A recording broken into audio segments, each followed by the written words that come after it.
Okay, this is kind of strange because usually I have kind of like a...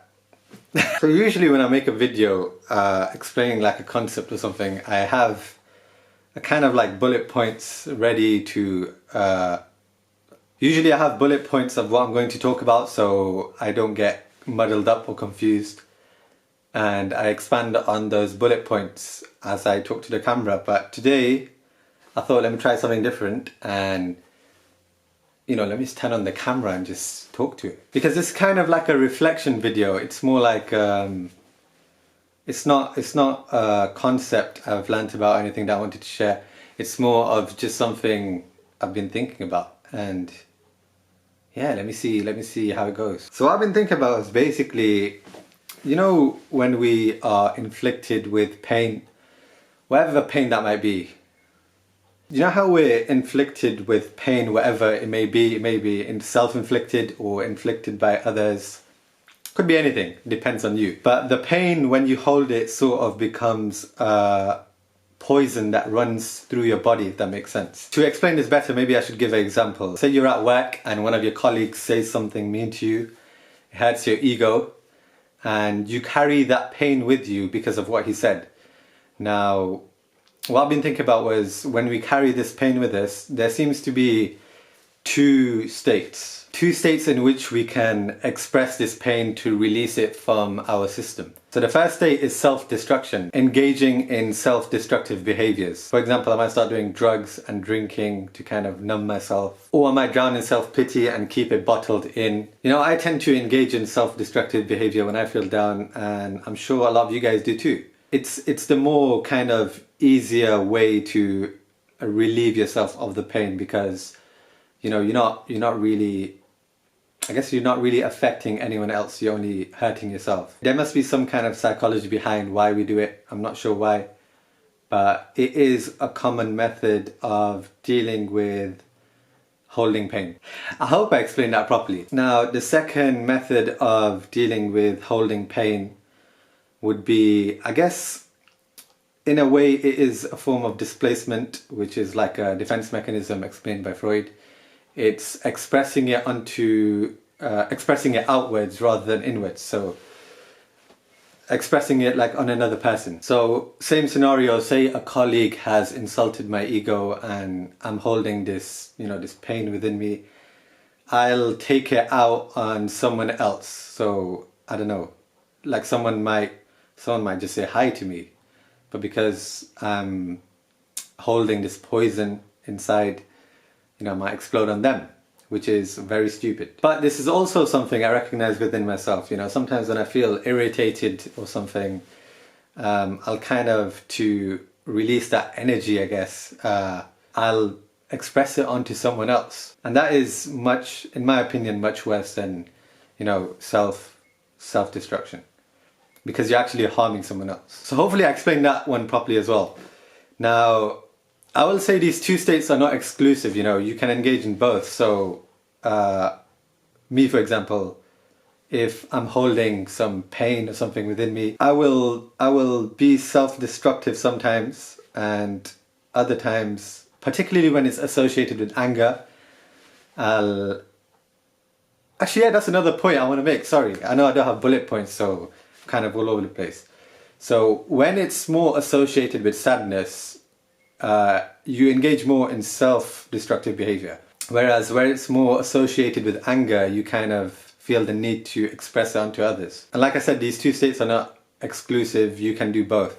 Yeah, for example, when I'm sad, I'll be more self-destructive. When I'm angry, I'll be more expressive onto others. Or usually you do both as well. Both of these methods of kind of expressing this pain that you hold inside are not very healthy. Self-destructive behavior, while it's true you're only harming yourself, it's still, it's still self-destructive. You wouldn't wish that on someone you care about, and you are someone that someone else cares about. So overall, it's not a very healthy way of releasing the pain, but it is a way of doing it, so that's why we do it. And the other one, where you kind of express it onto others, in my opinion at least, that's a very very bad way to express your pain, because you're harming others, and you know that can, like I said, it can override you with guilt and it can make you feel like you're a bad person. So that's the two states I've observed in how people kind of deal with holding pain: inwards and outwards, either destructing yourself or lashing out on others, both of which are bad. Now I guess the question is, how do we deal with holding the poison of pain, whatever it may be, in a healthy manner? And my answer to that is, I have no idea. Yeah, I actually have no idea, because I can't lie, I engage in those two states as well, like everyone else. I'm not really sure what is a healthy way to deal with pain, because it needs to be expressed somehow. And if you can't express it within yourself, or if you can't express it onto others, that pain is still there. And I guess the main reason I wanted to make this video is to share this observation. And if you guys, I guess, know of ways to, if you're like a sage and you know of a way to deal with this kind of stuff, then maybe you can share it. I feel like this is a unsatisfactory ending to the video. Usually there's a sort of moral or some kind of lesson in these videos. So let's think about it. Let's think about how we can deal with holding this pain in a more healthy manner. Okay, so I've kind of thought of something. So if there is a way of, if there is a solution that you can see to express this pain, maybe you need to like tell someone or something, then you do that. So I think it's quite clear that there needs to be some sort of release to the pain. That's the first step. We're talking about how to go about releasing this pain in a healthy way. So in some scenarios, for example, if you're going through grief or something, an artistic expression in the form of a song or a painting or something, I think that's a good way to go about it. I think artistic expression is actually a very productive way to go about dealing with pain. And also, I think channeling it in some sort of activity. It could be a physical activity, I don't know, it could be pottery or something. Let's say you can't even do that. Let's say you still hold that pain within you, even after you've tried channeling it artistically or something. Time is the best healer. Time will eventually make the pain go away. But in the meantime, what is a healthy way of dealing with it? Actually, I think I've got the answer. Talking about it. Talking about it with people you know, people you're close to, people you feel comfortable to talk about it with. That's a way of channeling it out of yourself. And if you discuss it with someone else, even if they just hear you out, even if there is no solution to it, just expressing it, talking to someone about it. I mean, I guess that's the goal of therapy, isn't it? Yeah, I guess just talking about it with someone you're close to. Hopefully you have someone you're close to. That would be a good way to channel it. I know I definitely feel a lot better when I talk about something I'm upset about with someone I'm close to. Even usually there is no solution.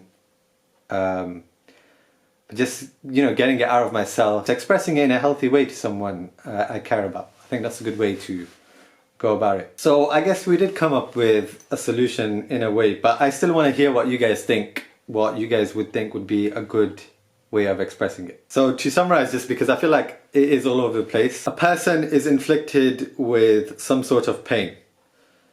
Now there's two ways that the person will express the pain, either inwardly, meaning like self-destructive behaviours, or outwardly, meaning expressing it onto others, both of which are harmful. Now before I made this video, those are the only two states I knew of expressing this pain. As I was making this video, I've kind of realised there are other ways. So if there is a solution to the pain you're inflicted with, focus on that solution, focus on figuring it out.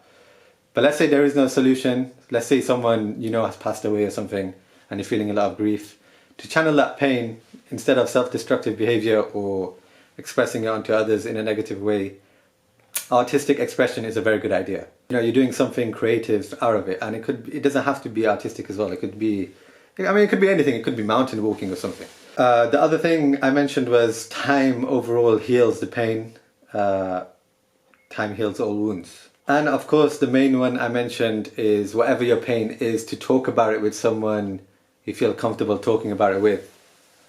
Even if there is no solution to it by talking about it, just expressing it to someone who's listening is a very good idea. So yeah guys, hope you enjoyed the video. Sorry it was all over the place. I don't really have any, there's literally nothing here that I had to go off. This is the first time I just spoke to the camera and said whatever came to mind. But hopefully I explained this observation properly, and I guess we did come up with a solution for it. Anyways, I'll see you again in the next video.